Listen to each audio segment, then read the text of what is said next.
Өдрийн төргий тодруулах асуух хэдэн зүйлүүд байна. За төсөв ярихаар л энэ цалин тэтгэвэр нэмэх гэл ингээл нэг юм улирлын шин чанартай болцсон юм байна.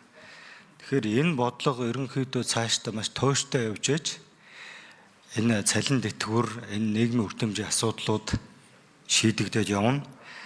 За засгийн газраас нэг боловсролын салбарт 20%, эмчнэрийн цалинг 15%, за тэтгэврийг нэг 8% нэмэх саналтай байна гэж ойлгосон. За хэрвээ ийм шийдлүүд гаргаж байгаа бол бусад одоо энэ салбарынхаа цалин орлогыг яаж нэмэгдүүлэх юм бэ? Шинжлэх ухааны байгууллага, соёл, спортын салбар байна. За энэ цэрэг хүчний цагдаа төрийн захиргааны энэ байгууллагуудын одоо цалин одоо нэмэгдэж байгаа маяг боддоор. Энэ дээр нэг онцгойлон анхаарч яг хариулт авъя. За дараагийн энэ төрийн албаны тухай хууль зааснаар төрийн захиргааны одоо энэ төрийн албан агчдын цалин дээр нэмэгдэл гэж салбараас хамаарат 3-8 одоо төрлийн нэмэгдлийг авч олгож байгаа. Энийг одоо зарим нэмэгдлүүдээ иргэн харж одоо энэ цалин дээр нь шингээж үндсэн цалин нэмэгдүүлэх тийм боломж хэр байгаа юм бэ?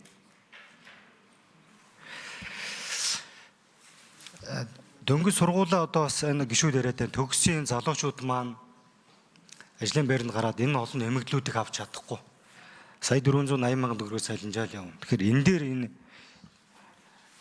бас нэг харгалзаж үзэх нь зүйтэй байх. За засгийн газраас одоо энэ олон төрлийн энэ иргэдийн бохимдолтой холбоотой, цалин тэтгэвртэй холбоотой уулзалтууд хийсэн байна. Ахмадуудын гол үсээд байгаа бас энэ тэтгэврийн доод хэмжээг нэмэгдүүлэх гэж байна. Хувьд тэнцвүүлж одоо нэмэгдүүлэхээсээ илүү тэтгэврийн доод хэмжээг нэмэгдүүлье гэсэн ийм одоо саналтай ахмадууд их байгаа шүү гэдгийг одоо бас та бүхэнд уламжлая. Тэгээ саяны дээр дурдсан зүйлүүдээр хариулт авъя. За Чимбүрэн сайдын микрофоныг. За Алтан шагийн гишүүний асуултанд хариулъя.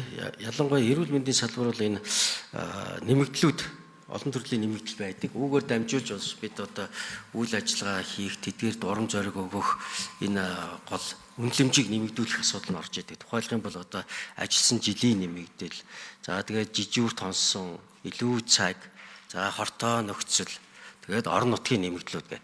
Энэ болгон бол одоо салбарын гол асуудал. Тэгэхээр бид одоо өнөөдөр 15% үндсэн цалин нэмэгдүүлнэ гэдэг нь эдгээрийг ховлоод бодглохлоор нөгөө дагалдах нэмэгдлүүд нэмэгдээд ойролцоогоор 400-аас 800 мянган төгрөгөөр нэмэгдэхээр байгаа юм. Зөвхөн энэ олгож байгаа нэмэгдлийг яагаад бид хасаж болохгүй? Яагаад хасаж болохгүй?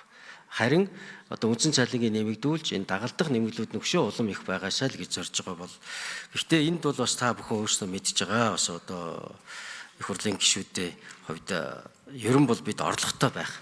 Орлого эх орныхаа эдийн засгийг нэмэгдүүлээд орлого нэмэгдэх юм бол энэ олон зүйлүүд нэмэгдэх боломжууд байна. За тухайлбал юм бол бид одоо эрүүл мэндийн салбарт эрүүл мэндийн даатгалаар дамжуул цалин олгодог учраас даатгалын нэмэгдүүлэх бас нэг боломж бол бид энэ баялагын сантай холбоотой баялагын хоримтлын сангаас эрүүл мэндийн даатгалын хувийг нэмэгдүүлэх боломж байгаа талаар бас одоо судалгаанууд хийж энд бол одоо яалтчгүй л одоо их хурлын гишүүд та бүгдийн одоо хууль шинжлэх, өөрчлөх нэмэлт хувьд оруулахтай холбоотой үйл ажиллагаа гарах учраас энэ дээр одоо анхаарахаас өөр аргагүй болох юм аа. Тийм учраас эрүүл мэндийн салбарын ажилчдын энэ олон төрлийн нэмэгдлүүд нь нөгөө талаасаа бас одоо урам зориг өгөж ажлын үн цэнийг нэмэгдүүлж дээр нь дуршлаг илүү одоо болгох. За бас одоо түрүүн Саранчулан гишүүн ярьж байсан энэ орон нутагт ажиллах эмчийн одоо хүслийг нэмэгдүүлэх энэ чиглэл хүртэл одоо нөлөөлж байгаа. Тухайлх юм бол одоо өнгөрсөн хугацаанд аймагт ажиллахад 20%, орон нутагт ажиллахад 40% гээл энэ одоо хувьчилж нэмэгдүүлсэн нь өөрөө орон нутгуудад ажиллах эмч дутагдж байгаа эмнэлгийн ажилчдын одоо бид ганцхан эмч биш шүү. Энэ бол эмнэлгийн ажилчид, совилогчид ялангуяа тэр дотор совилогчийн асуудал бол бүр онцгой тулгамдж байгаа асуудал байгаа. Тийм учраас совилогчдын одоо цалин нэмэх асуудал бол эрүүл мэндийн яамны том бодлогын нэгэн хэсэг байгаа юм аа. Тэгээд энэ нэмэгдлүүдийг нэмэх том гаргалгаа бол ерөөсөө л үндсэн цалин нэмэгдүүлж энэ одоо тооцоолж пропорцож бодож байгаа зүйлүүд нэмэгдэх нь чухал.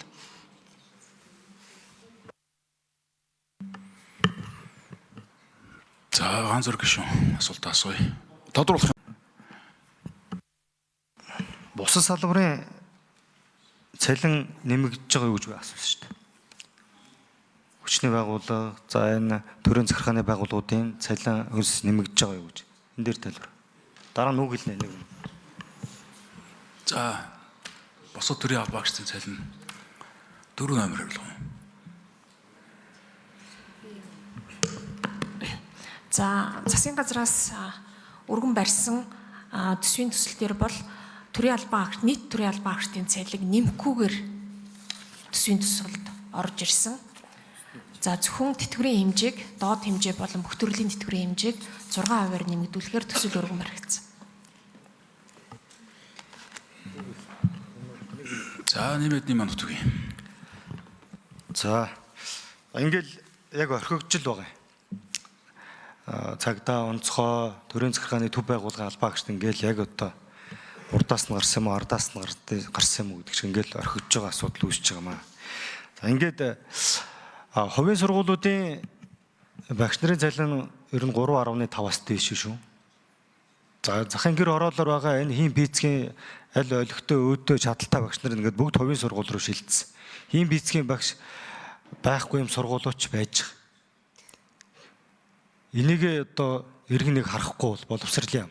Дээр нөгөө 5-3 жилийн нэмэгдэл орон нутагт гэдэг. Энийг одоо бас нийслэлийн багш нарт олгооч гэж одоо бас хүсэж байгаа. Би өмнө бас илэрхийлж л байсан.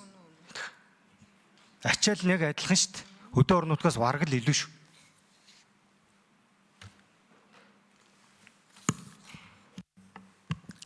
За ганц зөр гişүн микрофон өгье.